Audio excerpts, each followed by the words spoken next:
but I always like the silver lining. Yeah. If it does, I'm sure you'll be okay.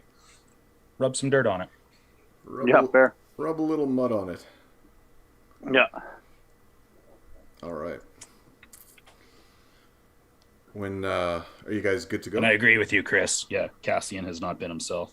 He hasn't been himself since that head knock. To be honest, he had the fight and hit his head on the ice, and I think he's just cautious of a concussion or something.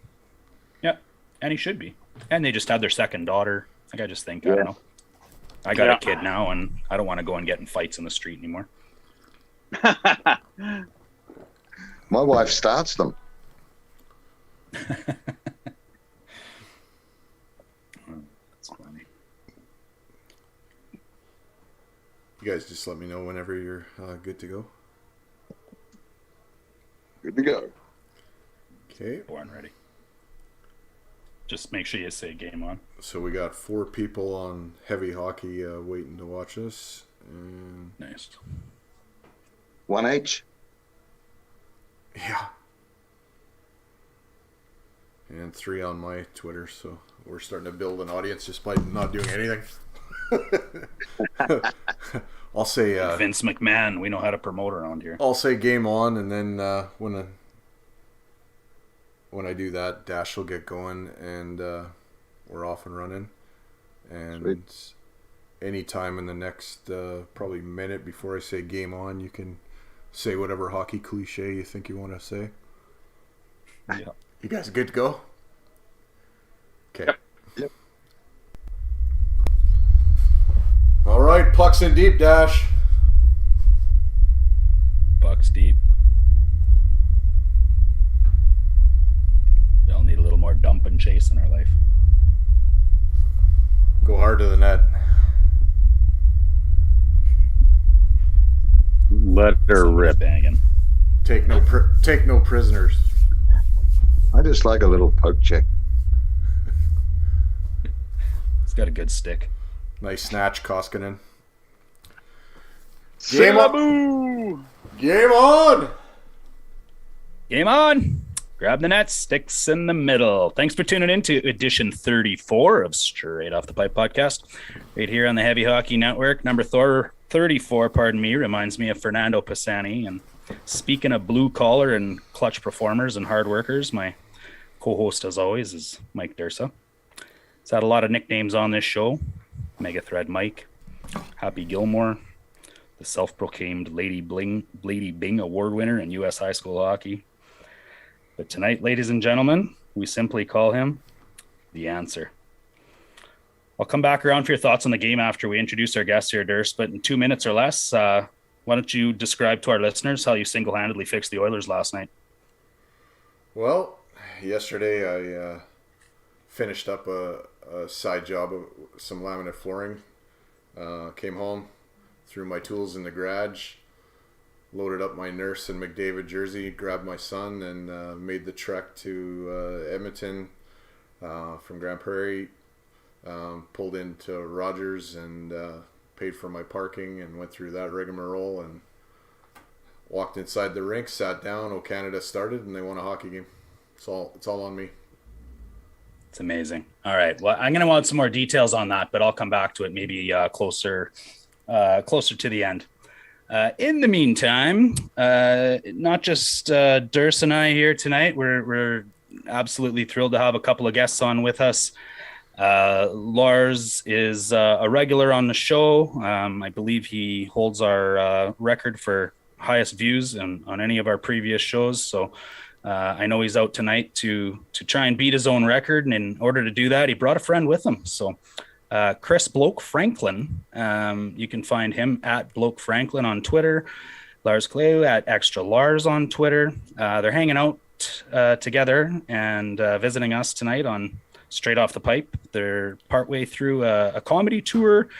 I know their next stop is somewhere down the QE down south. It'll be next Wednesday on the 26th. They're going to be celebrating Australia Day and doing a show. So make sure you guys get online and find out where they're going to be, and I'm sure that they can help us do that. Chris, Lars, welcome to the show, boys. Hey, Dash. How you going? Doing fantastic, coming off a win. It's nice to actually do a show when we've got one. It's been 5 weeks since we've had a win. Lars, welcome back, buddy. Thanks for having me. I do believe our last win was the last time I was on, so I'm not saying, but well, all right. Well, then you're on again next week. Let's do this. It's funny. We were talking before we went on the air that I told Lars that when I was hoping for him in New York when he was there for his Volkswagen trip on New Year's Eve, because if they won that game, I was going to start a fund to pitch in for tickets to send him to Toronto if he was going to be our good luck charm. But unfortunately, Lars failed us there. But our friend Dursa saved us last night, and so perhaps he's the answer. But before we get into last night's game, Chris, you're a first-timer on the show here. You're an Oilers fan. You're from Australia. You're in Canada right now. Tell us how you became an Oilers fan. Why did you decide to enter down the tunnel of the decade of darkness with all of us? Before I get into that, I've got to say I'm the reason we won last night. Forget Durst, forget Lars. Yeah, buddy. Well, I don't want to give Durst any credit. I don't have to. So let's hang that one, and you're gonna have to cut your trip to come back to all the home games. Sorry about that comedy tour of yours. I've supported the Oilers for the last 4 years through meeting Lars in Melbourne, but for the last 4 years I haven't missed a game. I've watched everyone illegally downloaded or streamed on my phone or laptop computer in Australia. The games are on between 7 a.m. and midday. And we've come over here for this tour. And the first game I have ever missed in 4 years was the 6-0 against Florida, which I'm glad I missed. And it's because I was working the same time the game was on, which doesn't happen. But I went to the Battle of Alberta last night, so we had a win, and I have 100% strike rate for every time I attend a game. The Oilers have won. Well, and let's be honest, comedy rates itself. You're heading down south, down the QE2 next week, and you just might have some material for some of those guys after last night. I was hoping Zach Cassian was going to play last night, because I had a sign to put up against the glass that said, "Hey, Cassian, I hope you make Kachuk's dentist extremely rich." Well, and it might not be the first time, to be honest. Well, welcome to the show, buddy. I'm sorry that you met Lars because it made you cheer for this team, but welcome to the cult with us, and we rejoice together, and we depress together at the same time. Last night, thanks for being there, guys, because if that's what turned us around, that's fantastic. It was an entertaining game, boys. Like Koskinen finally win one for us. That was nice to see. The penalty kill still sucks, but the power play is back on track. I think we gave up the first goal for the 245th time this year. But you know what? Evan Bouchard showed us that he can dance and walk the blue line like a young Stu Barnes. Evan Bouchard scores 2 power play goals in 52 seconds of power play time last night, which, by the way, Barry has 2 power play goals in 100-plus minutes of power play time this entire season. What did you guys think up close and live when you were there? Dursa, I guess we'll hop back to you since it's also your show. So I guess kind of in the first period, and it's our show. I guess in the first period, what I really noticed was it's Lars's show. Who are we kidding? Yeah, tonight's Lars. What I noticed in the first period is, I mean, you could hear a pin drop in the building, and there was so much nervous energy. It was like every time the Oilers touched the puck, you could sense that they were just, really scared to really make a play and do too much. And thank God Evan Bouchard kind of got his power play time due to Barry being out, and broke this like curse of not being able to score a goal. The building, it was half full, but it erupted, and then you could sense they were starting to get their confidence back. It's still, like, let's be honest, Edmonton last night was kind of lucky to walk away with a win. Calgary played really well. They dominated. But Mikko held us in there. Bouchard gets a pair of goals, and it's 2-2, and anything can happen, right? and then they got a lead, and then you could feel like they exhaled. It was like, yeah, we can still play.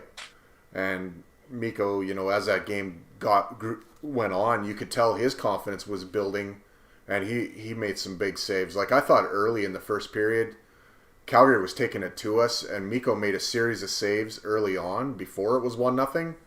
I think that gave him a little bit of belief in, okay, he came to play tonight. And I think he made a good save on the first goal, and CC, didn't tie up his man, and the rebounds in the back of the net, and you're thinking, oh no, here we go again. And I'm glad they got out of that game with a win. It was great to be there, and be a part of that collective sigh. I'm not a really superstitious guy. Maybe Franklin, Chris is, but I didn't kiss Gretzky before I walked in. I didn't have time. So that was a point that I was wanted to talk to you guys about too. Was funny hockey superstitions, like you can't say shutout, and almost like George Carlin, the 7 words you can't say, and I think shutout's one of them for a hockey fan. So. Well, you can say shutout in Edmonton whenever the hell you want, because we don't have a chance in hell of ever getting one on our hockey club. So you're not cursing. You're not cursing much. I would agree with your assessment on the game there, buddy. I have my game notes in front of me, and it was like a tale of two games almost for me. That first period, I kind of thought, here we go again, to be honest. It was 20 minutes in, and no shots for Dry or McDavid in the first. Keith lost his gap after CC vacated the zone on the first goal and gave Elias Lindholm a nice chance there.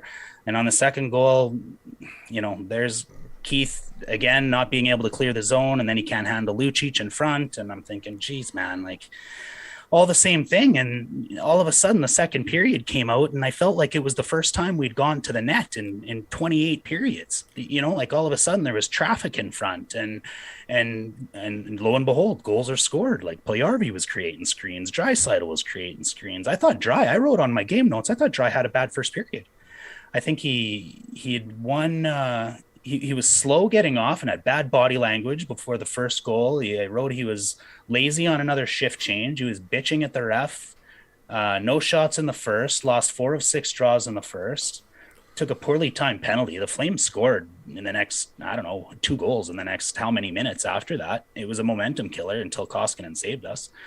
Then all of a sudden, Dry gets player of the game. Like it was just unbelievable how they turned it around. Lars, Chris, what did you guys see? What's that, Chris? Yeah, go ahead. What did you guys think? Harsh on Dry there a bit. I was going to say, why are you so pissy? Pissy in the park. Yeah, and he was acting pissy still. I think his body language showed it. He was slamming his stick and looking like he was, frustrated. And then all of a sudden, like whatever happened in between the first and second period, I hope they can bottle that. And pass it around the room before every game, because man, I thought the second and third period were unbelievable. Did it look as fast live, Lars, as it did on TV? Because I thought this was one of the more fast-paced games we'd seen all year. Yeah, I'll agree with Durst's assessment. When we got scored on first goal, it was deflating. Everybody, they felt like the whole place was just like, here we go again. The second goal happens, here we go again. Like we're, Chris and I were doing a show in Spruce Grove on Thursday, which is so funny to have him go. He has not missed a game in 4 years because all of the games are at a time in Australia when you would never have a comedy show. So 7 in the morning till noon. And he goes, why would you guys have hockey games at 7 o'clock? Like that's clearly going to mess with your comedy shows. Like why not just happen at 7 in the morning, which is funny. So that second goal happens, and I'm like, I didn't see the game on Thursday where we lost 6-0. But I'm like, if we get blown out 4-5-0, and I think it's heartbreaking when I went to the Vegas game. I've been to 3 Oilers games in Vegas, and I went to the one in February before the world shut down, when I think the final score was 3-1. And the idea that here's 5,000, 6,000 Edmonton fans in Las Vegas for this game. Oilers Nation has sent down a big crew. Everybody's there to have a good time, and there's nothing to cheer about. And it's devastating for me. We can go to another game later in the year, hopefully, or we get to see another one later. But Chris is here for this tour, and the only night we happen to have off was this Saturday, and it just happened to be a game in Edmonton, happened to be the Battle of Alberta. I wanted him to have something to cheer about. Even if we were going to lose, make it 6-5, make it 4-3, like make it something where it looks like we have a chance. So the first 2 goals, I'm like, oh man, this game's going to suck for him. Like, we're used to this. We've been around since, the team joined the league. So we've seen this all before. And then the second period starts and Chris goes, we're going to finish this period 3-2, just straight up, just dead on. He goes, we come out of the second period leading 3-2. And we were up 3-2 until the late goal was scored to make it 3-3. And he goes, well, I did say we'd score 3. I'm like, you were wrong. Like, stop acting like you were right. You were right up until the whatever minute and a half left. His optimism is probably my favorite part about him being a fan. So the jersey that I bought him, and I wish I would have known his number. So Chris has played footy, he's played cricket, whatever weird games they play, crokinole, bocce, fucking whatever they play in Australia. I don't know, lawn bowling, whatever they play. He plays all of those things. So the jersey that I got him the number on the back, because when you're drafted by a team, then when they bring you up to do the draft, that's the year. So the year that I bought him the jersey was number 19. I'm like, hey, he's a draft pick of the Edmonton Oilers in 2019. Well, it turns out that his number would have been way cooler to put on that jersey than number 19. And I wish I would have known, because his number is number 11.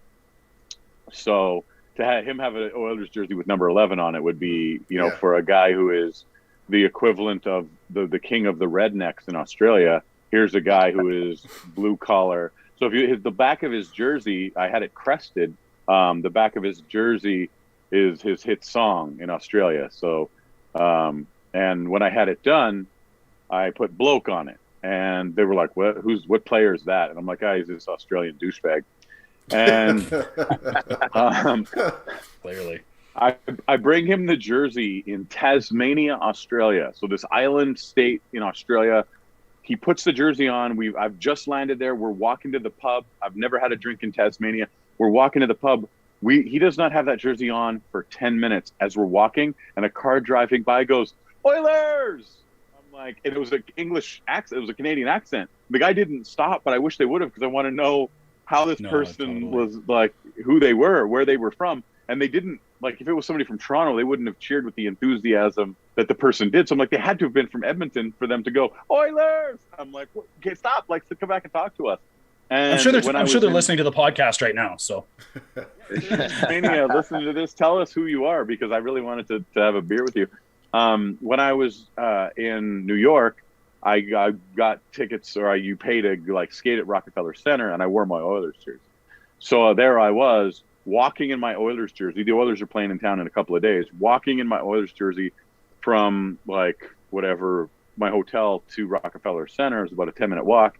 And I'm like, I'm in my Oilers jersey. I'm going to see some other Oilers fans. And people driving by were like, Oilers suck. And I'm like, oh, this is different than Tasmania. It's much different.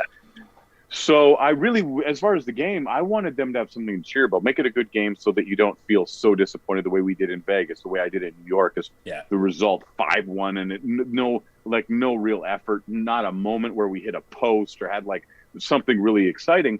So I really wanted them to have an exciting game. I would have preferred a win, but then we're down 2-0, and I'm like, oh my goodness, this is going to be so terrible. And Chris, his optimism has not waned in the past 4 years. So he has been like the biggest supporter of the Oilers that I've ever met, because he hadn't gone through the dark years the way we did. So when we start to lose 14 of 16 or whatever it was, Chris is like, we're going to do it. We're going. And like, I could show you all the messages that he sent. Maybe I'll post them on Twitter of like, when we were, we won the first 4 games. We won the first 5 games.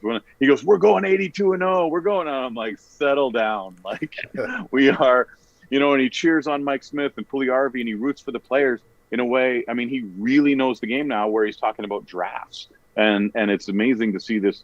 I mean, I follow Aussie football, but I still feel like my understanding of it is so elementary, where I'm like, oh, I don't know why that happened. And you try and pick up the game. He's watched every game for the past 4 years. So for him to come to Edmonton during the winter and not go to a game would have been a bit of a tragedy. The fact that we were down and we came back and we pulled it out and we won, and there was goals, and the end we were on, we were in section 114 or 112 or something. 130. We were in section 130. the first 2 goals were scored into our end, and it was awesome to see this puck go in and to see Chris just jump up, just go ballistic.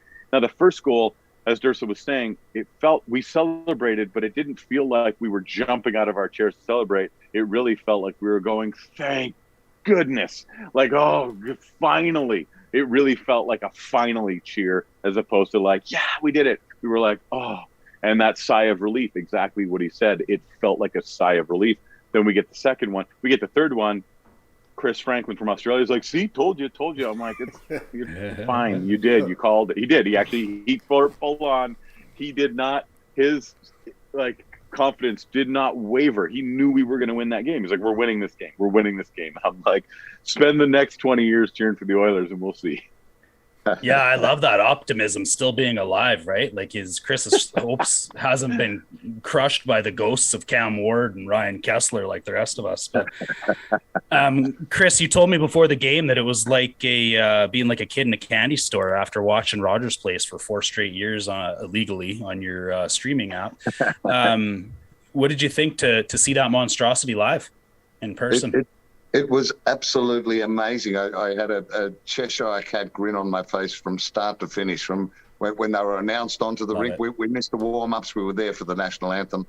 Robert Clark did a fantastic job, as he always does. And yes, he does. Then seeing the lights, that box with the screens above the rink is so much bigger than I imagined it was going to be. It's amazing. Yeah. You know, your overhead score clock is too big when they actually have to install TVs in it and underneath it so that the players on the benches have something to see. Yeah, right.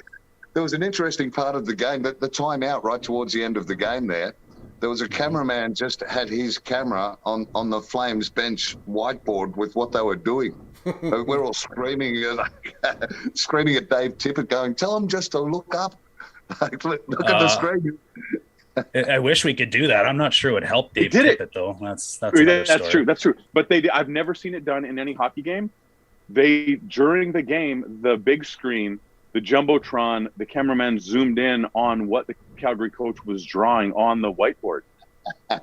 I've never seen it. They were like, here's what the plan is. He drew it, and we were watching it. Really? Was Sutter just actually writing out his like Costco grocery list so he could find another pair of reading glasses, or it was kind of weird. Actually drawing up a play? It was a play. Looked like he was scribbling out the whole like forward line. It was like they're out. Like, I don't know what he was. Yeah, just he'd spent 3 minutes or however long working out this play, and then just went, nah, that's not going to happen, and scribbled the whole thing out. And then he figured out the game plan on Draisaitl went out the window after he got 4 points in about 25 minutes there, which was nice to see, and not quite as nice to see as it was to see Bouchard kind of come out of his shell a little bit. I mean, like, the fans in Edmonton have been writing Bouchard into the top line power play for the better part of a year and a half now, and our heavy hockey head honcho put out a tweet last night, Michael Hebert, about, funny that it took an injury to Tyson Barrie to show how wrong a coach was. I thought Bouchard looked fantastic on the power play. I noticed a couple of different things on the special teams last night, actually. I thought our penalty kill was still running around, and that's another story. But on the power play itself, when Bouchard was walking the line, I thought it changed things. I thought that Calgary really had to expand their box and really had to play with a lot more pressure, because they had to respect that shot of Bouchard's, and he proved it with that bomb on the first goal. But what I liked in that second goal that he scored was that puck had eyes. Like it was perfect. And you guys might not have saw it live, and maybe you've seen the highlights on TV since, but he made this cute little play where he kind of faked the shot and the lane wasn't there. And so he kind of pulled the puck in, and he did a little hesitation move, pulled the puck in and just shot the puck from a different angle. And it came off of his stick like a lightning bolt. It fooled the defenders. It created a lane, and it obviously fooled Markstrom too. So I thought that it made our power play more dangerous. Dursa, what did you think about the special teams after watching it, first and foremost and up front? Well, I'll go back to when Evan Bouchard was first drafted, and he was at his first NHL training camp with the Oilers. I went with my mom to watch, and we kind of came in a little bit late, and we were coming from behind the net around the corner and to go sit down in the community rink in Rogers. And when we got into the building, Bouchard had the puck, and he was just inside the blue line, and let just like, a half snapshot go, and it hit the glass as I was walking by. And I've been in, rinks since I was 4 years old or whatever. And the sound that thing made hitting the glass spooked me. I jumped. And I knew right away this kid has an NHL caliber shot like very few. It had a lot on it. And so you're watching him last night, and that big bomb for the first goal happens, and I wasn't really surprised by it.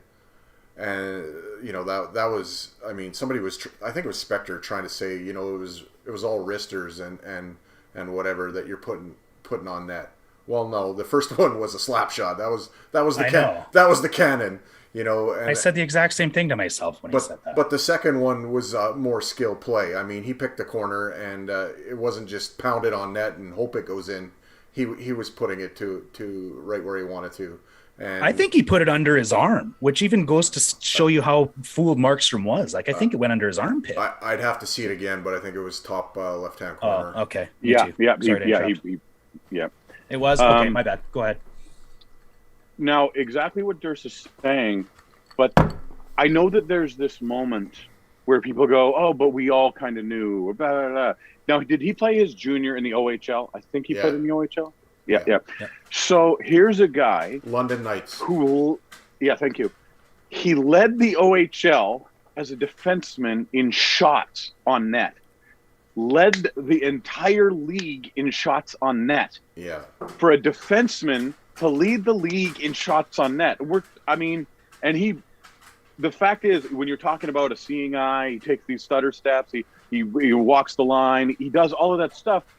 He did that in junior. You can't lead the league in shots as a defenseman unless you have the ability to find the lane, unless you can find the hole. If you're putting the puck on the goalie and those shots aren't getting blocked, that means you know how to do that.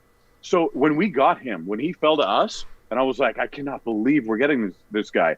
Now, we've seen the guys that we've developed, Schultz and maybe even Nurse. We get them in there too early, don't give them time to develop. Overripe them, the way the Tippett, and those guys give them too much time. He's been our number one defenseman, in my opinion. I could be, but and I'm a little biased because when we got him, I'm like, this guy is going to be, and I hate Pronger because he left. This guy's going to be Pronger. This guy is going to be a game-changing defenseman. He's going to be one of the best defensemen in the league. And I thought that from the day we drafted him. Now, did he lead the OHL in points? He is I'll spread some icing on your cake for you, Lars. He is the highest point producing OHL defenseman of all time.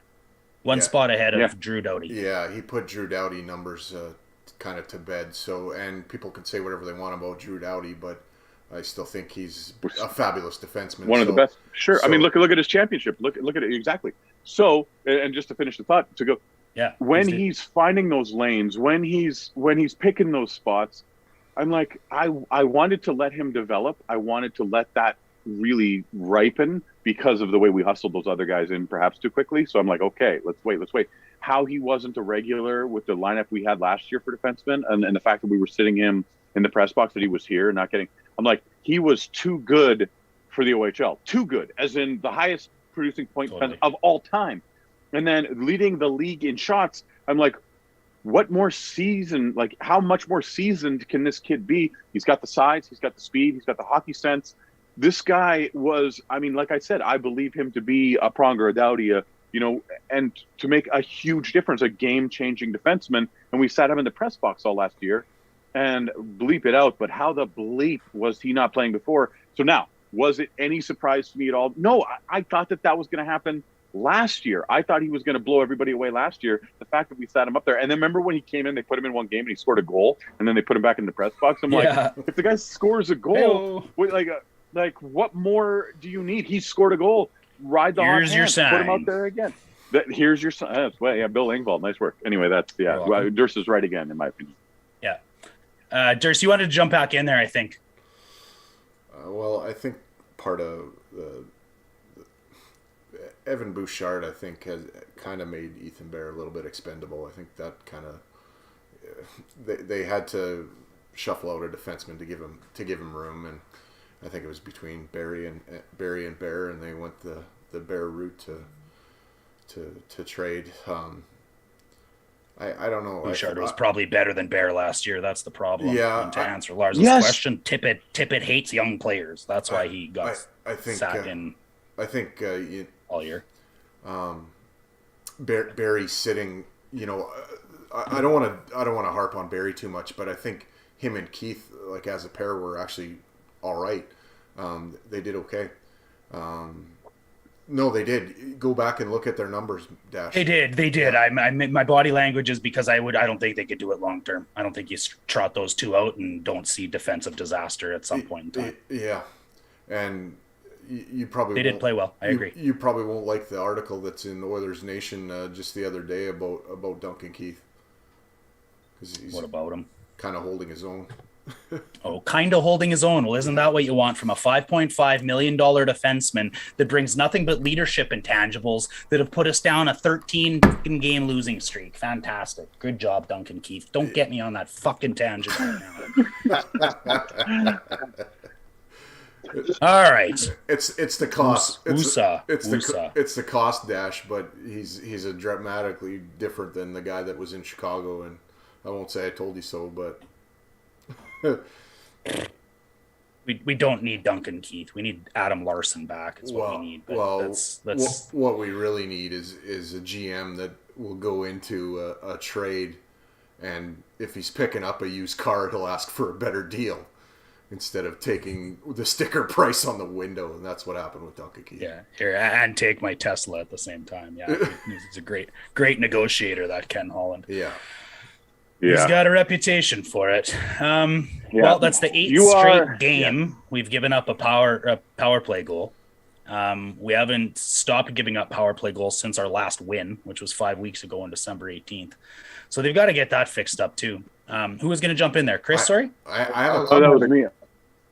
I'll definitely have a go at this one. I thought our penalty kill was good. That they were calling penalties on us that weren't there, and that they had a lot of power play minutes. So, if they keep on getting minor penalties, they've got to defend. They're going to let one in eventually. I thought the penalty kill was really good last night. Talking about penalties, I got a question for you guys. I was perfectly fine with it because for me it was the first sign of emotion out of this team and frustration and a little bit of anger. But what do you guys think? Dry? No, nurses cross check. Nurses the cross check. Oh yeah. Well, I'm fine with it. I think it gives them some space and it tells people to fuck don't off. do that again. Yeah, well, thank you. I think he was just embarrassed from copping that big hit before. He's gone, right, I've got to do something. Yeah, he might have just been pissy. Yeah. It's interesting to really, Nurse is our toughest player. That's the one guy without Jujar here, without Cassian being Cassian. Yeah. There really isn't anybody to stand up. So Nurse got blown up twice yesterday. Like, he got blown up twice. And if Nurse is getting blown up, there's no one to respond. Who's jumping in if Nurse gets blown up? Right. So instead of Nurse going and blowing up one of their guys, he cross-checks the guy in the back, takes a dumb penalty, we get scored on. So in that case, I'm with you guys in that I want to see passion, emotion. I want to see, I don't like cheap shots, but I'm okay with a little bit of chippiness, like play with a chip on your shoulder. Be Kelly Buchberger. Be Zach Cassian's done some dirty stuff. Maybe not. Maybe that's a bad example. But be that guy who is going to lay the body on somebody. Nurse getting pushed around. Nurse was getting pushed around yesterday, and like Luch can just do whatever he wants to do. And who was the guy who knocked out Jujar? What was the name of the? Yeah, I don't remember. The guy who one punched Jujar Kara. Yeah, was a really tall guy. A couple of years ago, probably not with Calgary anymore. Yeah, but Zadorov. Who was that? No, it was. Anyway, regardless, for us to not have anybody that can respond. So it was a good clean hit on Nurse. He laid him out. He was standing up straight, so he got knocked over backwards. So, like Chris said, he's like, he was embarrassed. So here, our toughest player, which is, he's a tough guy, certainly, but he gets blasted, and then he stands up. What's he going to do? Like, he should have grabbed that. If he was going to take the penalty, grab him and start punching. Take the fight. Like, you know what I mean? Make it a fighting one. Like, stand up. Make it the Battle of Alberta. You bring that point, Lars, but then you've got your best defenseman who's probably going to be in the box for 7 minutes because they're going to give him the instigator. Why would Bouchard have gotten a penalty there? I don't think there would. I see what you did there, Lars. I see what you did there. Maybe not. I don't know if that's going to be an instigation penalty there or not, Durst, because that hit, from, I don't know, from Zadorov, maybe. I don't know, maybe. But you're right. I'd almost rather see him 5, certainly. I'm with Lars. I think I'd almost rather see him take the 5 and sit in the box for 5 than with somebody with him than 2 by himself. You know what I mean? But the only thing about that hit I didn't like is that Lars. Lars definitely didn't touch the puck. Nurse didn't touch the puck there. It still was behind him, and he got crushed before even touching the puck. Now it was close, and hockey's a fast game. But the other thing is what it is. That was one of about 5 penalties we didn't get. Yeah, that. Yeah, good point. I'm okay with that too because it's really early in the game. You take that penalty in the third period, it's a different game. But you take that early, you got lots of time to recover, and they killed it off anyway. But it was the first time you really saw any hate and anger and frustration in their game, and I thought that was good because before it was like these guys are getting taken to the woodshed and they were okay with it. You know what I mean? Hey, look, man, the Oilers fan. Oh, go ahead, guys. The first time I saw any hate or anger in their game was Leon Draisaitl's press conference the other day. Yeah, exactly. Exactly. And you bring up a couple of good points in saying that, really, because it's as the Oilers fan base, here we are, we want our cake and we want to eat it too. And hey, guys, show some passion, show some passion. Oh, Nurse, what the fuck are you doing? That's a stupid penalty. Well, you can't have both. And to the Draisaitl press conference, it's the same thing. Come on, guys, show a little give a fuck. Show that you care. Show that you care that you lost. And then he does. He shows some emotion, and then they jump down his throat. It kind of pisses me off. Chris made another good point earlier. He was talking about the PK and talking about how much pressure we were under. And man, it was a full game of pressure almost, Chris. The shots were 47-31. Yeah. The Cult of Hockey had grade A scoring chances at 20-13 for the Flames, and they had 5 Bell scoring chances at 9-4 for the Flames. I don't know if I've ever seen the Cult of Hockey have 20 grade A chances in a game. So that leads me to, the last thing I want to finish up on and talking about this game, and that's the Big Fin. Mikko, he's been there for us a few games this year where he's won us a game, but I don't know if you were probably the only one in the building.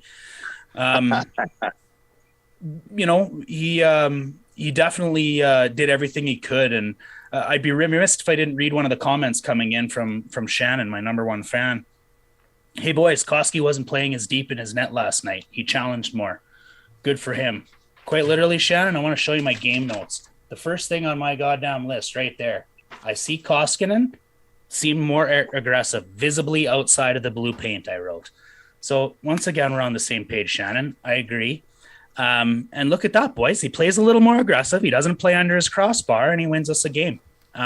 Durst, what did you think of the goaltending? Well, like I say, early on, I thought Mikko instilled a little bit of belief because in the first period, I think there was an early series where he made 3 saves right in a row. And it wasn't okay. The first one's behind us.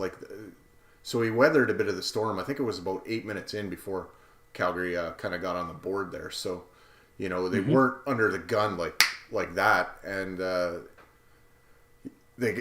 he made a good save on the first one, but the problem was the rebound went to Calgary. And really, if Cece's doing his job, that isn't in the net. He vacated there for sure. But Keith lost his gap and was spinning in circles. And when I watched it back again, Keith lost his gap because the forwards let him come in with so much speed. So there's, it's a team game. Right. Sorry, go ahead. And Mikko probably didn't get that exactly where he wanted because I think that shot went through Keith's legs too. Keith was a bit of the screen there, and he got a piece of it, and then CC didn't tie up his man. It's in the back of the net. The penalty kill goal, the second goal was a bit of a Chinese fire drill in our end, running around, and so I don't really fault him there. If there's a goal, Keith's tired and he's trying to handle that lug of Lucic there in front of the net, and that ain't easy for anybody. No. There's a little bit of disarray in our penalty kill still, and I think that has to do with Nuge being out still. But that's a good point. Calgary was about, I think they won about 60-65% of the draws last night. So we're chasing, and usually we do well against them in the face-off circle. Like most nights we're at least at even, but chasing a little bit. No Hyman on the PK either, bud. Yeah, so there's two guys that definitely help. That the third goal that Calgary scored, he might want that one back. But from my view on that one, like I was kind of on his blocker side above him, and there was tons of traffic in the lane. So from where I was sitting, I had a hard time following the puck there. And I'm playing. I'm not in the net, but I thought he was good. Like, and in the third period, he made some saves that were just unreal. Like, I wouldn't say he was positionally, where he needed to be. A lot of they use this. Yeah, he looked like he was battling. Yeah, they use that word for Mike Smith all the time, and he battled. Like he wanted that game, and I'm glad that he got it. I'm glad that he got the win. Like, the team needed it. We needed it. The fans needed it. Yeah, the team needed it, but I think out of anybody on the ice, Mikko needed it the most. Or maybe you can see at the end of the game. Maybe Dave Tippett. Just the absolute pleasure on the players. They if they could have, they would have carried Mikko off. They all went straight to him, and there was so much more joy than just the tap of the helmets that you normally see at the end of a game. Yeah, I saw that too, Chris. That's a really good point. You could see that the boys really wanted it for him. So I thought that was excellent to see. Sure. Okay, I don't like people who play devil's advocate, because I don't. If you want to annoy me on social media or Twitter or anything, I should. Yeah, I'm sorry, everybody. I should have done an identification. You are watching Dash in the Park. Our guest, Chris Franklin from Australia. Of course, we've got the Dash himself and Mike Dursa, also comedian Lars Callieou. Anyway. This is what happens when it's Lars's show. He knows what to do. No, certainly. And we want to mention our sponsor, Chris the Bloke Franklin from Australia. Very bogan. The worst beer Australia's ever had. No. Victoria better. I'm going to get one. Our sponsor, Blokes and Bogans. Yeah. If you want to annoy me when somebody says I want to play devil's advocate, I'm like, so you're going to argue for the sake of arguing. Just because you want to argue, that kind of makes you a bit of an asshole. Okay. When you say be an asshole, Lars, be an ass. No, I don't like, and I'm like, if you agree with your point, if you want to defend your position, I'm all ears. Well, you can do that. If you think this, and I'm all ears. But if you just want to argue for the sake of arguing, you're just kind of a bit of a. Hey, look, Koskinen saved the game. I don't think he had a great game. No, it's not even where I was going to go with the thought. Oh, damn. So when both of you, and I agree wholeheartedly that both of you are right in that the players looked so happy for him. They were like, oh, thank God. And people have been riding Koskinen all season since he got here, like forever. Now, imagine a guy who underperforms consistently again and again and again and again and again, and he's a professional at whatever the person does, a professional weatherman, and he's like, this guy's wrong 90% of the time, whatever the case is. I host a podcast with a guy like that. Yeah, if you're just constantly wrong, and if you finally get one right and everybody goes, oh, thank God he got one right, yeah, good for him, he got one right. I'm like, is that a good thing? So yeah, it's a terrible thing that here we are. I am a little afraid. I love this team so much. I want them to win so badly, like the rest of the fans of the league who are real fans, and I really love them. I really do. And here we are with no goalie, and no goalie for many years. and we signed this guy. What the hell was Chiarelli thinking with that? I mean, out of his mind. It was, here's a guy with 28 NHL games. So the fact that games everybody into his career, here's $4.5 million. Thanks, yeah, for years, like term. He didn't just get it for term. Now, maybe there wasn't a lot of other options, so I respect that you're like, I don't know what those GMs are. So look, I think it was a terrible deal. I think it handcuffed us on ever getting a goaltender that could have. For sure. Hey, look, if we can get a guy who's top 12 in the league, not top 10, not top 5, top 12. Like, let's just get somebody who's not in the bottom 20. This team has a real chance.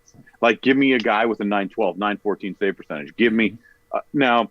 So here's a guy who has been trash for seasons, letting in 14 goals on the first shot of the game. This team is how many? And it's not like he lets in one soft one every couple of games. He lets in one soft one every game. 2 seasons straight, he has led the NHL in allowed low percentage scoring chances. And this is quantifiable. It's measurable. Here's a guy who is a garbage goaltender. He's barely a competent backup. And I seems like a hell of a guy. I mean that. Like, I don't want to trash a guy's personality or like Koskinen, I wish you all the best in the world. I wish that you were still playing in the KHL or wherever you were. Like, you shouldn't be. You're not an NHL goaltender. You never were. And so for me, and everybody's like, how great was Koskinen? And I go, we lost 14 of 16 because of this fucking dickhead. And everybody's like, yay, what? I mean, and they're like, it makes me laugh. Like, even a blind dog finds his water dish eventually, or I like the so this situation where, I mean, the fact that they had like 9 grade A or 20 grade A chances, I mean, a couple of them went off the inside of his, like, it wasn't like a quality goalie save where positionally he was sound and then he like made this great save.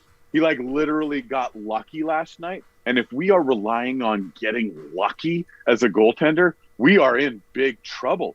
Like, what's going to happen is, if we rely on luck, we are going to go up against a team that is defensively sound and has an okay goaltender, and we're going to lose in 4 straight in the playoffs. That's exactly what happens. You get a goaltender that I couldn't have said that any better. You're in front of a microphone for a living. That's why I couldn't have said that any better. You literally scraped that off my tongue. Go ahead, Durst. I completely agree with you. I got to challenge a little bit of what you said there. Yeah, go ahead. Because Grant Fuhr wasn't always technically sound. The guy was an athlete. He made saves that he had. Grant Fuhr stopped the puck when he was supposed to. Koskinen doesn't. Grant Fuhr, though, would dive. He would like, you've seen it. The guy would be airborne to make saves. I have a counterpoint. So I got a counterpoint. Mikko Koskinen does not belong in the same sentence as Grant Fuhr. Okay. End of case. What Durst is saying is, it holds water. There's more to it, though. See, you have to look at Mikko Koskinen and Mike Smith as a package deal. He was never meant to be the guy. Anybody that thought that he was supposed to be the guy is out to lunch. He's paid like he's the guy. That's not Ken Holland's fault. That's Peter Chiarelli's fault. The contract, and then you double down on it by giving the guy a no movement clause. That's lunacy. That hurts. That makes it hard to do anything. No, I think the no movement clause would have been there because of his save percentage. Yeah, he's not, and no one's taking him on. Yeah, exactly. But and you're paying him the $4.5 million based on numbers from the KHL. Like, it doesn't translate. Like, where he played on Putin's team that was rigged and didn't have to play by the rules. That's funny. Yeah. Are you? Let me know when you're finished. I'll my counterpoint. There's no way I'm comparing Mikko Koskinen to Grant Fuhr. No. I'm just saying that sometimes a good goalie will make saves they have no business making. It's not all just positional. I don't think Mikko has been used for the body type that he has, and I think that speaks to goaltending coaching. This guy is like 6'9" on skates, and he plays on the end line, like on the goal line. What are you doing? I think it also speaks to his confidence, because when a goalie when they're not confident they're going to make a save, they go back in their net and they try to make themselves big, and that's what he does. He goes down early if you're going to play on the goal line, you better be a hell of an athletic goalie, and he isn't. He's a big. He's a big guy. So get out. Okay, let's let Lars go here. Just let me finish. Unleash Lars. Get out. Oh, sorry, I thought you were. Get out, cut out angles. And that doesn't happen. Yep. As for always letting in the first goal, Cam Talbot, same thing. That happened to Cam. Yep. Why? Because Cam was exhausted from the year before. Yep. Look at Cam Talbot in Minnesota now. The guy is a really capable goalie. We should have kept Cam. Yeah. Well, he was. I mean, and could be defensive. Like, I certainly respect that. So, to your point about Grant Fuhr, love it and agree. I mean, back then, it wasn't until who was the Russian goaltender? God, why am I drawing a blank on his name all of a sudden? The first one in the no, early on. Tretiak. Thank you, Tretiak. So Tretiak coming in with a butterfly style and the idea that we have, cutting down angles and like not just stacking the pads. So Fuhr played in a time when a toe save was a big thing, like a toe save. Yeah. A guy made a toe save the other day, and everybody's like, "Man, when was the last time you saw a goalie kick out his toe and make a toe save?" Like, those were so great in the '80s.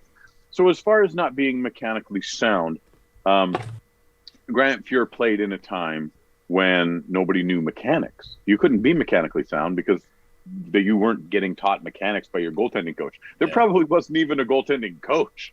They were like, go out there and save some stuff. It's a very neglected position for a long time.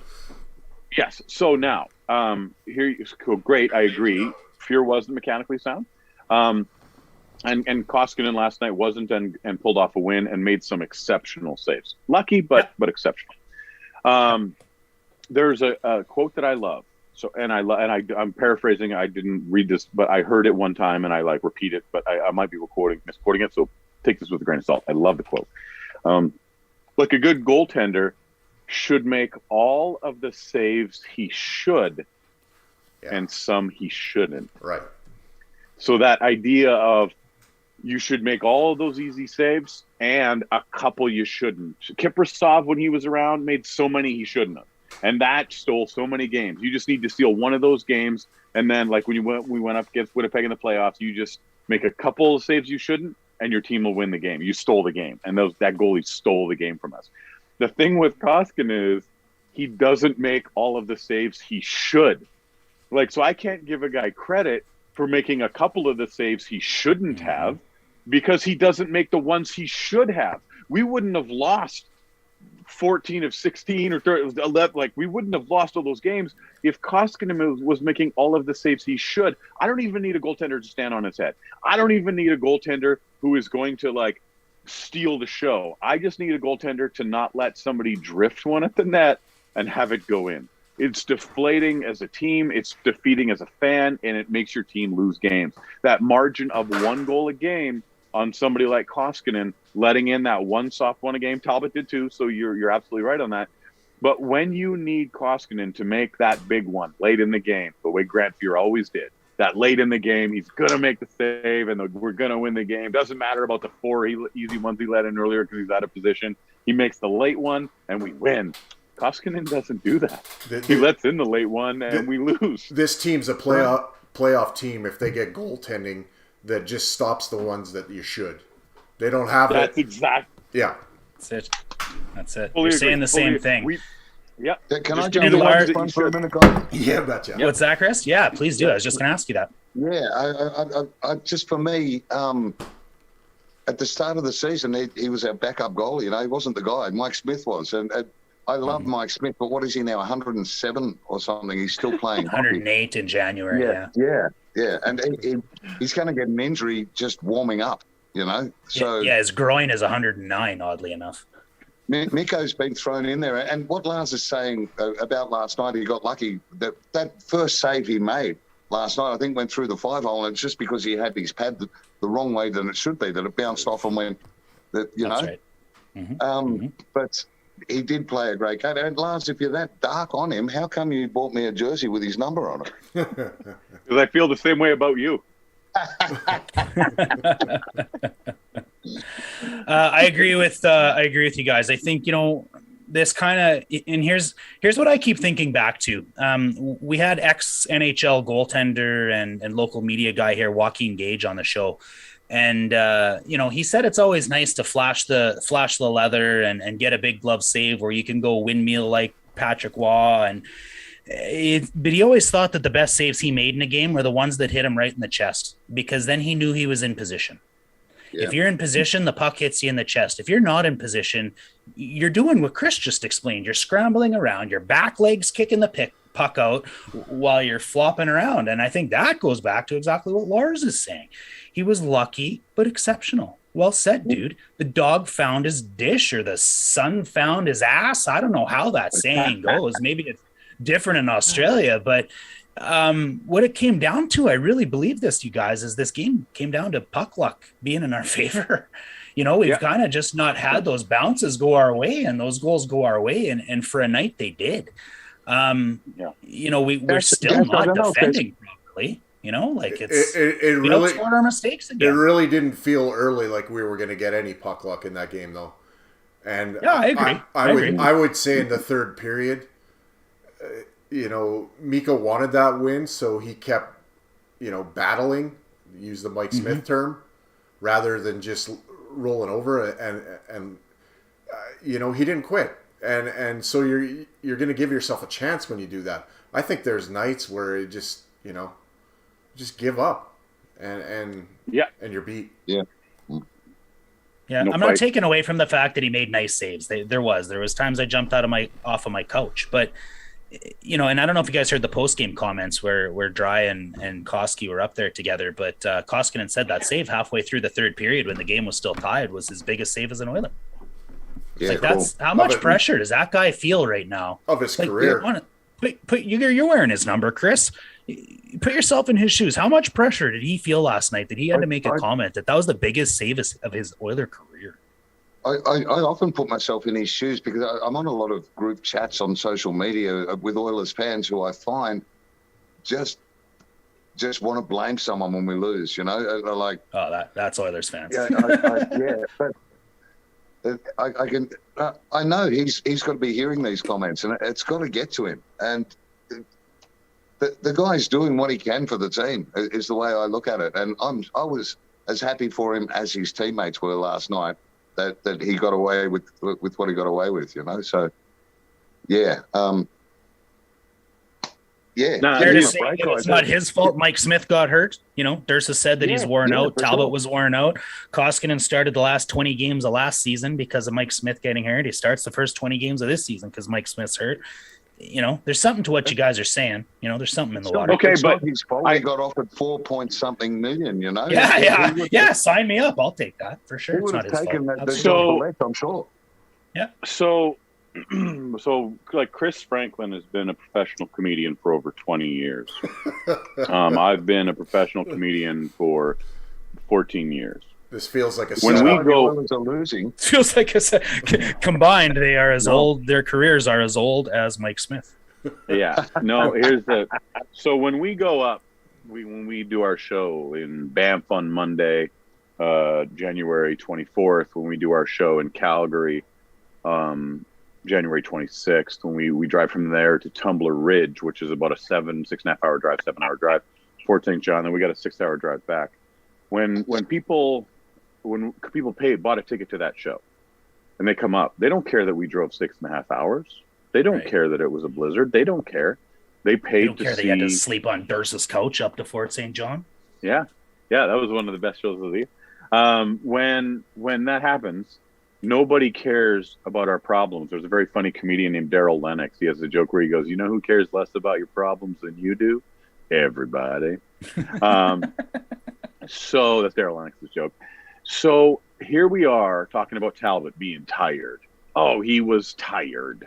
And then they're like, oh, the reason that, Koskinen has had such a workload is because he's tired. They're paying him $4.5 million a year. I remember my friend Glenn, his dad, I watched this guy make a catch once in baseball. He jumps over the fence and he makes this catch. And why? And I go, what, a catch? And his dad goes, he should make that catch. They're paying him $9 million a year to make that catch. If somebody offered you $9 million a year, there should never be a ball hit anywhere near you that you can't catch. That is an insane amount of money. Now, again, collective bargaining agreements and the percentage of the money spent, I don't want to hear Cam Talbot's tired. I'm like, so let me get this straight. You practice, which happens, and then you take a nap, and then you eat a team meal, and then you play a hockey game, and you're worn out? I'm like, I got to drive 7 hours to fucking Tumbler Ridge on Thursday. Nobody gives a shit about my drive in the middle of a blizzard and freezing fucking rain. When I get to the gig, nobody's like, well, I mean, I know it wasn't great tonight, but he was tired. He's just tired. I mean, it's a long drive. Nobody gives a shit. Do your fucking job. So I don't have any sympathy for these guys who are getting blasted on. Now, don't be an asshole to them as a human being. Look, it's a job. You can critique his goaltending. His glove hand improved the second year we had him, which was amazing to me. His glove hand looked so much better. But now he lets a soft one in a game. Like you said, statistically, he lets in more soft goals than anybody else. Like, he just doesn't save the ones he should. So I don't have any sympathy for him as a goalie. As a human being, I don't want somebody to be depressed or like looking at this stuff and being like, as a human being, I feel like I'm a piece of shit. I want people to be like, yeah, I'm a mediocre goaltender. I should be in the KHL, because if I'm on Putin's team, I look like a rock star and I'm winning the championship every year. If you signed a contract, and it is not his fault that he got that contract, but at the same time, what Chris Franklin said was Mike Smith was supposed to be the guy and Koskinen's a backup. That's not how they're paying him. Right. Those contracts aren't that way. So the Koskinen, I mean, look, when we talk about like he was playing too far back in the net and you guys blame the goalie coach, I don't think the greatest goalie coach in the world would have ever been able to make Mikko Koskinen a top 10 goalie in the NHL. He just doesn't have the skill. Right. He just never did. My Uncle Jim would say you can't take a Pinto and turn it into a Lamborghini as a goalie coach. Are you talking about my comedy career, you fucking asshole? Can I just point out, guys, we won 5-3 last night. We're talking about Koskinen like we'd had another Florida game, Like, he did a great job last night. Oh, who was in net for Florida? I don't know. George Vezina. It was Koskinen. Well, fuck that guy. I didn't get to have any beers at the game because there's no alcohol, no food. I haven't had a drink this whole time because we've been driving around everywhere. I'm 2 beers in. I don't normally drink before shows, so I apologize for the profanity because I think I blame the 2 beers and the Australian. I reject I reject your apology. Yeah, well, I'm better than just using. Lars, I'm 10 beers in and I haven't sworn yet. There you go. See? So now, and this all comes down to what you were talking about. What about showing up for your job? Okay, look at now. Chris is 10 beers in, not one profanity. And look, Lars and Chris and Mikko Koskinen all share something, which is people can show up at your place of work and tell you how shitty you are at your job. Yeah. I tell you what, the first guy that busts in my office door and tells me I'm doing a shitty job selling electrical equipment, I'm going to punch him in the nose. If someone's going into Dursa's workplace and telling him he cut that board crooked on the laminate flooring, he's not going to be happy about it. Like that's a pretty rare thing you guys have to deal with, I think. And, I look over at this comment that came in and I'll let you comment on it, Chris. I want you to. Shannon here says, Kelly Rudy said last night that it's mentally taxing and it's taking its toll on Mikko. It can affect focus and timing. And he thought that was a great point. You guys go through the same thing. What do you think, Chris? Is that fair? I think it's a great point you bring up. That your job relies on good timing. Your job relies on showing up. Yeah. I just wish I was on $4+ million to be doing it too. But Lars won't pay that. It's interesting. I was watching, sitting with Lars. I said to him in the stand last night in the arena while we're watching them all, I don't think I've seen this many millionaires in the one place ever before in my life. And you don't think about that. They're sportsmen. But there's a lot of money happening around that ice set. Yeah. But getting back to what you're saying, sorry, Dash. That's all good, bro.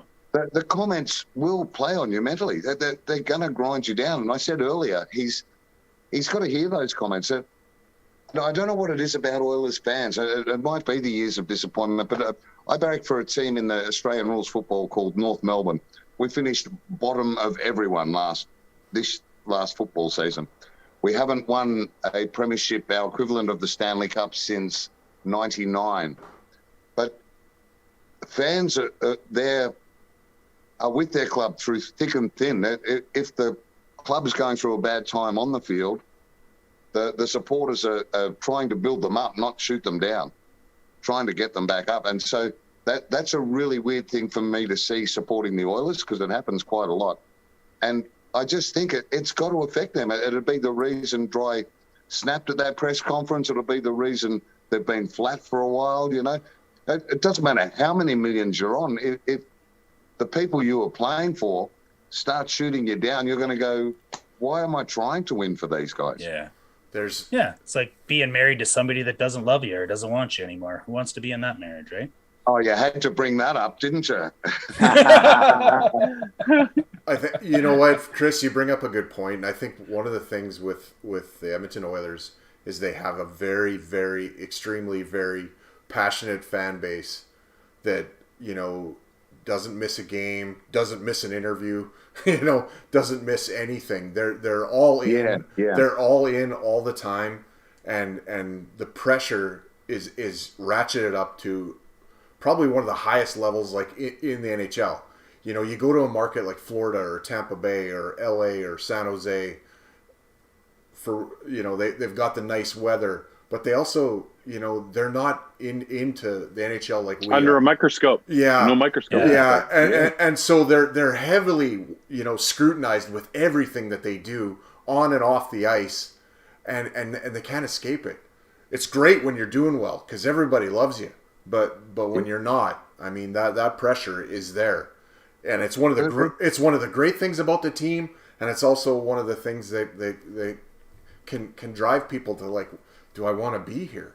You know, and I'm not pointing fingers specifically at the fans, because the media can do the same thing, and I look at our media as, you know, they'll go after people. They're not ruthless like they are in New York and Boston, but it's a constant, and it's a constant when things aren't going well. Yeah, I agree with you completely. And I think the fans, as much as they may not think it affects the players, like, how can my little voice affect that superstar kind of thing? If there's enough of those voices happening, that attitude could be the difference between success and not, you know? And it's from the fans' attitude, not so much the players on the ice. Yeah, that's true for sure. I'd like to get Lars's opinion on this too, but my little comment to this is, you know, and this isn't any type of pat on the back, but Alberta was built on hard work. People come to Alberta from across this country for work. They come from Newfoundland. They come from BC. I came to Alberta from Saskatchewan. You come here to work. And I think, like, as a society and as a, let's call us redneck, call us what you will. When we watch our team play hockey, we want to see them fucking work hard. Right, Lars? Yeah. Well, I hadn't even considered Chris's point about if, like, to see other, to go to Australia and to see that everybody's like, come on, guys, you can do it. Yeah, let's do it together. To have that mentality, I never even considered that. Do I think that the team would perform better if we were more optimistic, more hopeful, more positive, more? I don't know, because we're talking about guys who, and I never want somebody, I don't ever think you as a fan, if you have something to say to a player while they're eating dinner, by the way, you're goaltending. No. They have coaches that'll do that. They know, sports writers, fine. If you're going to talk to a player in public, you say, hey, thank you for what you do, or pleased to meet you, or get your autograph, or get your picture. To critique somebody's to just critique somebody's in public, you're an asshole. Like, go home and write a blog, get your own podcast, do whatever you got to do. Don't ever accost a player in public. It's rude. There's no need. Unless to you're talk doing to it to Matthew Kachuk. Yeah, that's true. Yes, unless it's Matthew Tkachuk. Yeah, full reign. So I hadn't even or Ryan Kessler. Yeah, as far as the idea of, like, would it help? We're talking about guys who have a sports psychologist that will help them visualize, that will help them, and they watch game film and they do all that. So positionally, they should know their jobs by now and all of those things. My worry is something that Dursa kind of touched on is you go to Texas, taxes are infinitely less than they are in Canada, and Alberta's taxes are the best in Canada, but then you're also not under the microscope. So if somebody gave me the option, like, okay, I'm going to pay you $4.5 million in Edmonton, or I'm going to pay you $4.5 million in Dallas, which one do you go to? And you're like, well, I'm going to end up making $1 million more a year in Dallas. And nobody on the street is ever going to say to me, you're a shitty defenseman, or whatever the case is. And live on a beach and hoist your boat. And I love this game, and I know that without the Canadian teams, the league wouldn't survive. So it has to exist in Canada. But from a player standpoint, and I mentioned this on the last podcast of yours,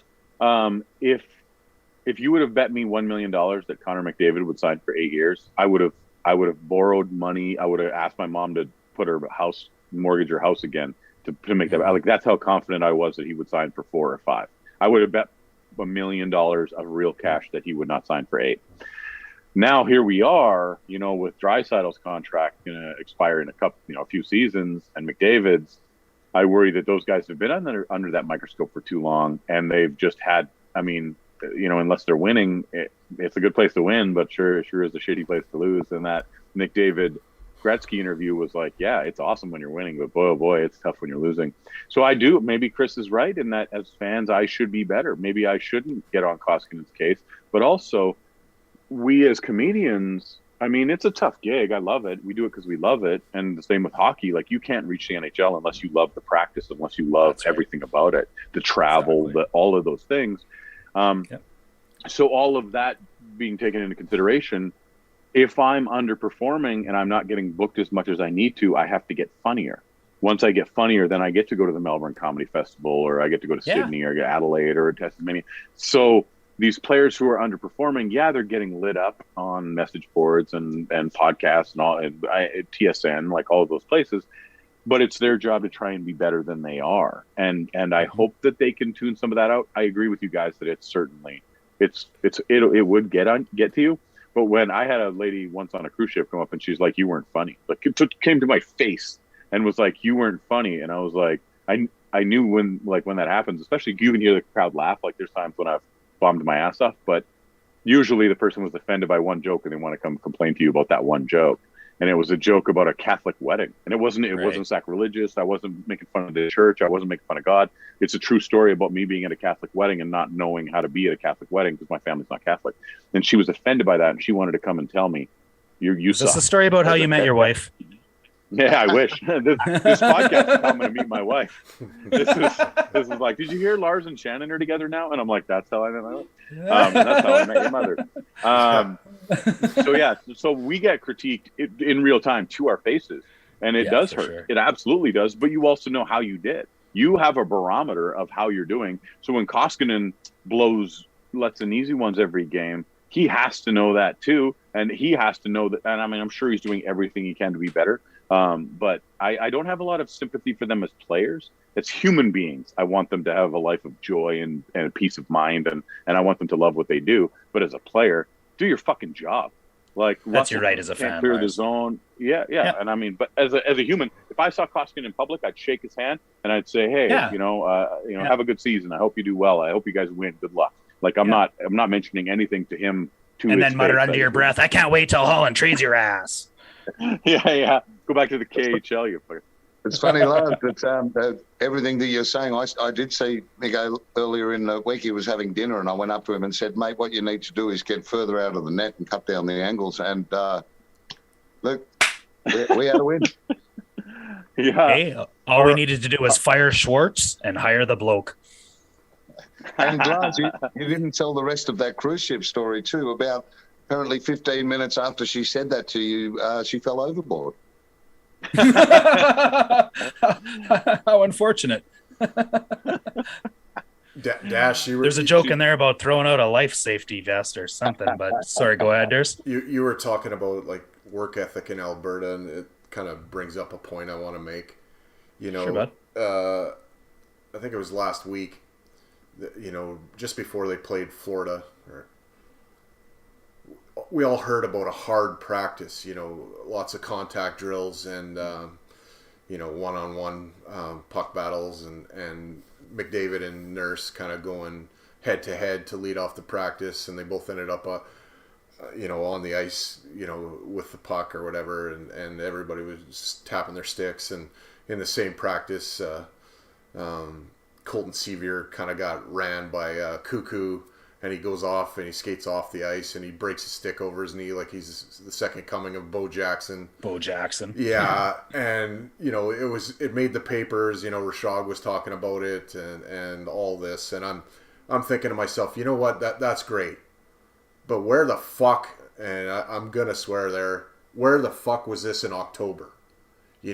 I see a coach that's wasted a lot of time with these guys, not getting them physically ready to compete. And you need a team that, not every athlete is going to be Michael Jordan, okay? And they aren't. But that guy, he was pushed by his coaching staff, but he had that inner drive himself to push. Michael Jordan would come up with manufactured reasons to hate people so that he could have motivation for a down game. Right. These guys on the Oilers are trying to figure out how to load manage and take time off. It's the complete opposite. That's what their practices were. I mean, okay. I look at it and it's just like we're introducing hard practices, in the middle of January. In January, like what have we been doing? I'm not saying that every single practice needs to be an all-out war, but I would think once a week. Okay. Or every other practice, like introduce some tactical practices, yes. But bring some of the pain. Okay, so that passion to compete. When the University of Alberta Golden Bears were undefeated for seasons, winning championships, one of the things that a guy had said in an interview was, it's because we practice against the best. Like the best offense, it's the best defense, it's the best goaltenders. We're practicing against the best. So the reason that we go dominate the other teams is because we're practicing again. The level of compete in the practice is huge. Now, I agree with you. I've heard, and I'm sure I don't know if you guys have talked about this before, but other players have gone to other teams and said that the practices for other teams are infinitely harder than the ones I brought that up we have here in last Edmonton. Week. Exactly. Yeah. Yep. So that, like, players have said, like, the practices in Edmonton are like, they're a cakewalk. They're easy. Didn't that happen like 2 or 3 times in 1 year where like 3 guys left Edmonton and it was like, oh my God, I didn't realize this is how you were supposed to work. I believe that was, Dubnyk might have been one of them. Under McClellan. Like when Todd McClellan was a coach. I don't know if it was David Perron. Great point, Lars. It might have been Perron. Okay. But or Dubnyk good point. Sure. Great point. So Durst is saying, like, why aren't we busting our asses in practice like this in this level of compete all the time? And I have an answer for Durst. Because the coach doesn't want to make the players tired. he just asks them, do you guys want to work hard today? And they always say no. So Tippy gives them what they want. I want to be tired. Talbot was tired and Koskinen was tired. You know what, Lars? I know I set you up for that joke about an hour ago, but the reaction, if you go back and look like through Rashog's tweets or whatever, you can see what Colton Sevier did after he got hit in practice. He wasn't injured. He played the next game, so he wasn't injured. And he busted his stick over his knees like you're not supposed to hit me in practice. Fuck that. What is it? What is this? Like it's like, I don't know if you've seen the movie Youngblood, but it's like when Murray Chadwick says, you guys could skate around with a carton of eggs and not break any. Like that's their fucking practices. Yeah. Because they don't want to make them tired. Yeah. Can I take this back to Australian rules football again? Yeah. The pre-season there, the season is probably March through to September. Mm-hmm. Through our winter months. The pre-season starts around November, and they train right through till it starts. At the pre-season, there's probably 3 times as many guys as is needed for that club, and they play intra-club games against each other, competing for positions, and they are like punching on in these games with their teammates because they're vying for positions. That no one is a friend in that club until they've formed that team for the start, and that's what you need to do. And that's a hockey tradition to fight the guy on the ice and go buy him a beer after. So I can't see why that doesn't translate. Buy him a beer after in Australia. Like, I'm not saying go and injure your teammates in practice, but, push the envelope. Work hard. Like, how do you get better if you're just going through the motions? Like, you got to practice harder than the games so that the games are easy. The games are a walk in the park. It's just muscle memory. It's routine. Yeah, I agree with that. What do you guys? Yeah, you're absolutely. I fully agree. Fully, every point you made is fantastic. I mean that. Like, how are we now? We're like, hey, we figured out if we practice harder, we're better in games. Well, they had an awesome start to the game against the Panthers because of it. Mm-hmm. So where the fuck was that at the beginning of the year? Yeah, it's yeah. I mean, it's but hard to. If It's they hard. practiced too hard before the Panthers and had an awesome start, you should have a look at the end bit of the Panthers game. No, I'll just take the start. Yeah. But Take the start of the Panthers game and the finish of the Flames game. That's fine. What are your thoughts on now? We talked I'll lead into this, but so I think Bear had kind of reached his peak. Like I hope he becomes a top tier defenseman. I really, really liked him, and wish him all the best. Has Yamamoto peaked out? When I see him on the power play and how easily he's getting manhandled these days, guys are just literally one arm pushing him off the puck, like, get out of here, little boy. I mean, he is honey badger in that he's in there hustling and he's hitting guys and he's really trying hard. But I mean, I don't know if I see a 10 goal a year guy out of this guy. I mean, I'd love it if he was 20, but do you guys see him evolving into a player who is a 15 goal a year guy? Can I jump in first then? Please do. His breakthrough season last year, was it the year before? Last year.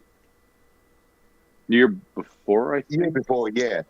He had something to prove. He was a little guy. He's all of a sudden in the NHL, and he had that desire to, I don't want to just have one or two games and get sent back, but I want to be here. And he did that. He worked harder than he had to establish his position in the side.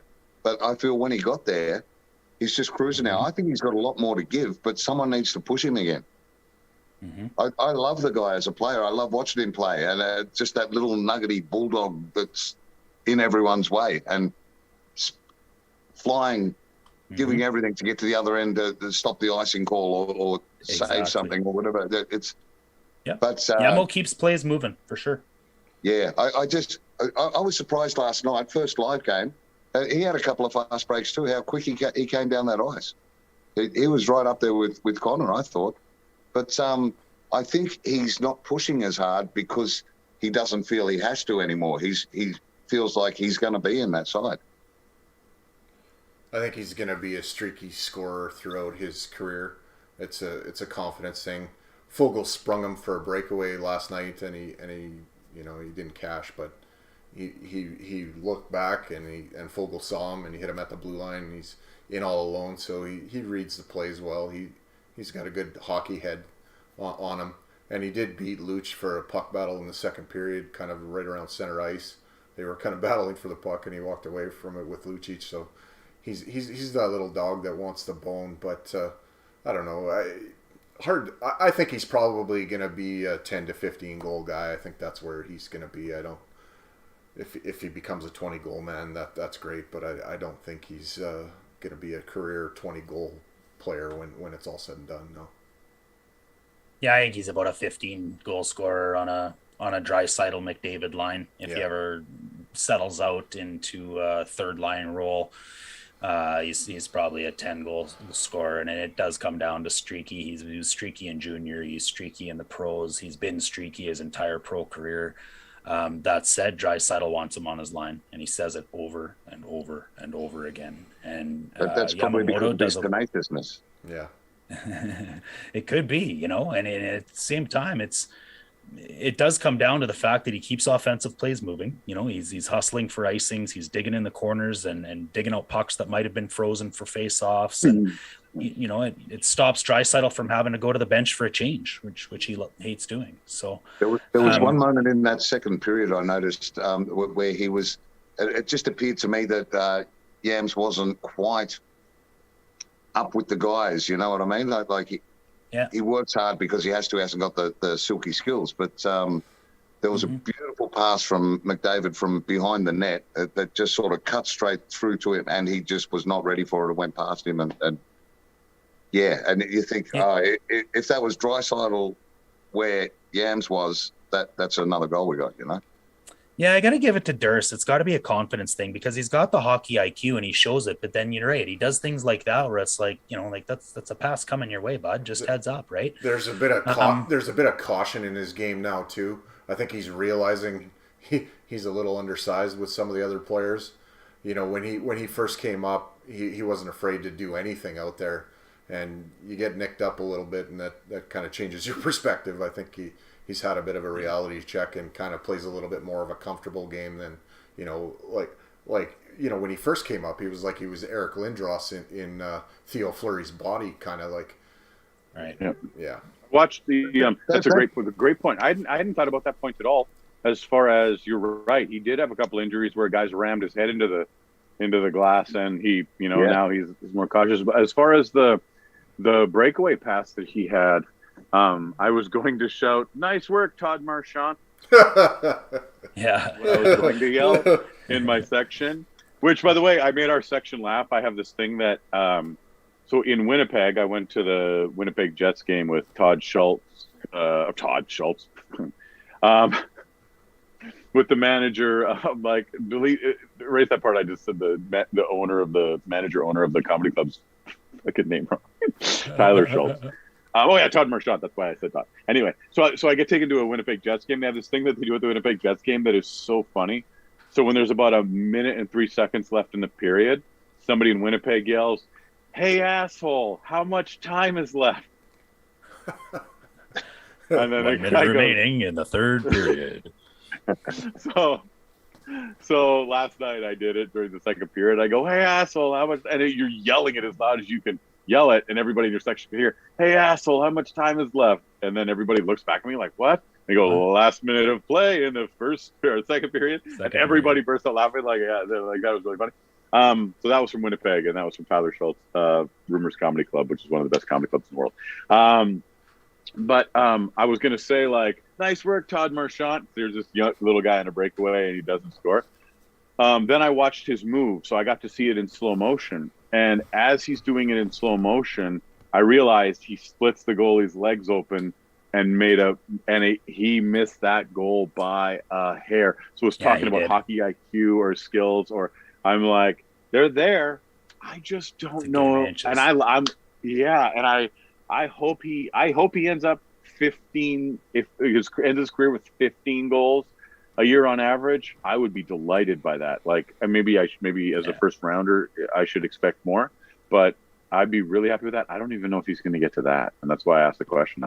He's got different intangibles, and they're pretty unique intangibles, right? There isn't a lot of guys that'll forecheck like that and board battle like that and fight for a puck until death. So, Yamo brings his uniqueness, I think, and, whether he's not going to get paid $5 million a year for it, but it's going to be a nice little player to have that we can play in our top 9 that makes $1.5 million, and I think we need those guys too, Lars. So I'm glad you brought that up. I don't know where we want to go with the rest of this. We've probably rattled enough posts off the pucks off the post for one night, but we know we want to give each of you a chance to kind of either ask any more questions or at least plug your tour before we get out of here. So Lars, you want to go ahead there? Yeah, I will jump in real quick and then I'll give it to Chris Franklin. And I wanted to ask the cap question, but I will do this. Yeah. So today there was a golf tournament. So today was the first annual West Edmonton Mall Professor Wem Golf Open. And I just wanted to say that Canada was in the lead, 2 strokes going into the final hole at the West Edmonton Mall Open. And I blew a 2-shot lead. I took a 6 on hole number 18, and I lost I was 2 strokes up, and I took a 6, and Chris Franklin shot a 2, and I'm devastated. It is, Canada, I let you down. Perhaps we can. You let ban yourself Australians down. because You of let your COVID. country down. So I want to say to the, yeah. But anyway, Canada, I'm sorry. So, and congratulations, Australia. You deserve the win. Regular Phil Mickelson just blowing up. Blowing up. I was undefeated, by the way, going in. But I heard next year. Anyway. I heard next year it's full contact. In I Australia, don't even know if I though. wanted that. Yeah, absolutely. Chris, did you have any? Yeah, a couple of things. I had the win in the golf tournament today, so I would like to thank my wife. I'd like to thank my mother. I'd like to thank God. You're going to Disneyland. Guys, thanks for having me on here. This is fantastic. I've had Our Friday and Saturday just kept getting the best days of my life. Friday, we did the show at Yellowhead Casino here in Edmonton, and Robert Clark came to the show, and I got to acknowledge him in the crowd. I stood on stage and said, "Ladies and gentlemen, please put your hands together for the singing voice of your Edmonton Oilers, Mr. Robert," like they say before every game. And so I just always wanted to say that. Got photos with him, and he loved the show, which was fantastic. And then Great man. I've met him several times. Really good guy. Went to the game the very following night, my first ever time at any hockey at any level. I haven't been to, juniors in regional areas or anything. My first game was a Battle of Alberta in Rogers Place that we won. I was going to swear then because everyone else did, but I'm staying professional. So fuck you, I see Lars. you on stage. Yeah, I was going to say. I want to say thank you to Evan Bouchard, because I bought this cap at the game, and I said to Lars as we were driving to the game, I'm going to spend $40 on a cap. I didn't, it was only 20, but I'm going to spend $40 on a cap, and I bet some fucker gets a hat trick and I have to throw it straight over the glass. And our first 2 goals came from Bouchard, and I thought, yeah, here we go. This hat's going over. Wouldn't have lasted long. Well, our pleasure, man. Thanks for being on the show. These two Anytime. dudes are hitting the highway south to that city down there, and hitting the Laugh Shop on Wednesday, January 26th. They're going to be celebrating Australian Day. So try and check that out if you're in the area. I believe the doors open at 6 and the show starts at 7:30. So arrive early. Durst closes off the show how he normally does. So we'll let him do that. But before he does, I do want to ask him, we talked at the onset of the show about the voodoo that he pulled off to be able to have a win. And now maybe this is Chris Franklin's credit, and we'll figure out, I guess, when Dursa goes to the next game. But I do follow your out of your league fiance on Twitter, Durs, and I noticed that she mentioned you were maybe perhaps chanting and doing some sort of sorcery or voodoo in the closet before you left GP. So before you close off, you can say whatever the hell you like, but I'd like you to explain what you were doing in that closet and why was it in a closet? Okay, that's really loaded question, but we'll... That's what I... Yeah. So I want to thank Lars and Chris for joining us, and if in a few Sundays from now Chris gets up for breakfast and Lars wants to come back on, we could do this make this a global kind of show, and that would be pretty cool. But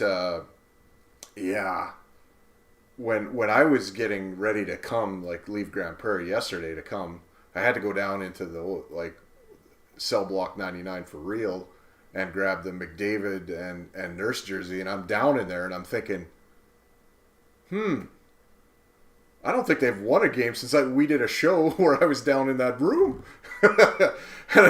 And then the whole superstition thing started to, and I'm not really the biggest superstition guy, but before we go, maybe I'll just ask Lars if there's a superstition that he has. You can give me yours, Chris can give me his, and then I'll close us off. When I played hockey, I would take my stick and touch the middle knee pad of the goaltender. Shane Zender, who owns Zender Ford, his dad owned it at the time, was my goaltender when I played Bantam. And I always like to just tap his And I like that goalies let you do your superstition. So that was just my pregame. I don't know why. I don't know how it started. I don't know what that was. I tied my right skate first, but I just always do. So I don't know. I didn't think that made us win. The other thing was definitely like for good luck. But that was about it. Yeah. So, Lars, the reason your skating career never took off was because you tied your right skate first, but you tied it to your left one. My one thing with Australian rules football, I always wore the same pair of underwear whenever I played a game of football, which was weird because they were my girlfriends at the time. But nothing from you guys. All right, fair enough. Little Bull Durham action there, yeah. The games were always played on a Saturday afternoon. I always had a feed of fish and chips on a Friday night. The meal before game day was always deep fried battered fish fillet with potato chips. I think they've left us, Lars. No, we're here. Dash, is your mic muted? Oh, it sure is. Attaboy. Yeah, I wasn't adding anything valuable anyways. That's okay. We'd need another episode to talk about my superstitions, Terse. I'm not even kidding. So, okay. I don't know. Same pregame meal, same everything. Left skate first, left glove first. Wow. Last guy off the ice and warm up. Yeah, we'd need to go for a while, man. Holy Girlfriend's cow. underwear. Nothing to do with my girlfriend's underwear, though, thankfully. I always thought I looked terrible in a thong. I just did the left tuck like Wayne, and that's about all that that was about it for me. Love it. Not a big superstition guy, but like I say, usually when I go to an Oiler game, I go early enough where you go and kind of do the thing with Gretzky statue, and then you go in and you watch warm up and all that. But it didn't happen last night, and they won, so I'm not sure my superstitions really matter. Thanks everybody for listening. Thanks Lars and Chris for joining us. I was looking forward to this like all weekend.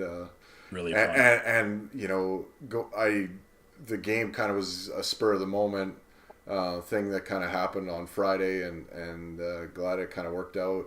I thought, after the first one little funny story about last night, after the second goal went in, this guy beside me got up and he walked out, and I thought, oh, he's leaving.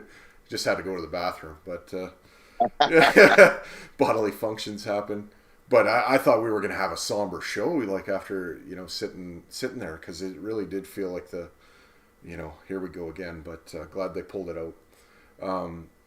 If you're listening at home, you can subscribe on YouTube to the Heavy Hockey Network. We'd appreciate that, and you can check out kind of there's a whole bunch of editorial articles on there from some really, really good writers. There's ones that dig into analytics, the psyche of players, the game, the coaching, all that kind of fun stuff.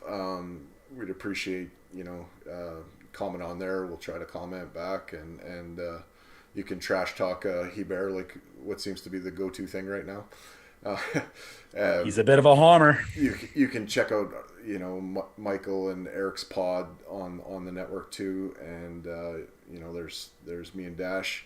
You can follow Lars and Franklin on Twitter at Bloke Franklin, at Extra Lars.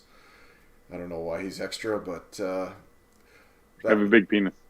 Because he costs extra. Hire a comedian, goddammit, would you? And he's got a big penis. We bring the jokes in late, yeah.